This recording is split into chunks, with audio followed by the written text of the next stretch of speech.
அனைவரும் வாழ்க.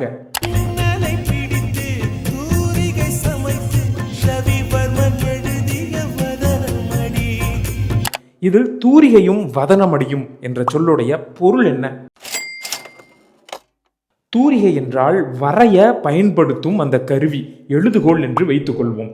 அதே போல வதனமடி என்ற சொல்லுடைய பொருள் என்ன என்றால் அது முகம். கவிஞர் என்ன சொல்ல வருகிறார் என்றால், ரவிவர்மன் என்ற ஓவியர் மின்னலை பிடித்து அந்த மின்னலை எழுதுகோளாக மாற்றி, அதாவது வரையக்கூடிய கருவியாக மாற்றி இந்த முகத்தினை செய்திருக்கிறார் என்று கூறுகிறார். என்ன ஒரு கற்பனை திறன்! இந்த விழியம் உங்களுக்கு கலிநயமாக இருக்கும் என்று எண்ணுகிறேன். இதை அனைவருக்கும் பகிருங்கள். அடுத்து நல்ல ஒரு விழியத்தில் சந்திப்போம். அதுவரை என்ற வரையல்ல, எங்கும் வரை இறக்கும் வரை தமிழ் பேசுவோம், எழுதுவோம். குறைந்த விழுக்காடு தமிழியலை தெரிந்தாவது வைத்துக் கொள்வோம். நன்றி.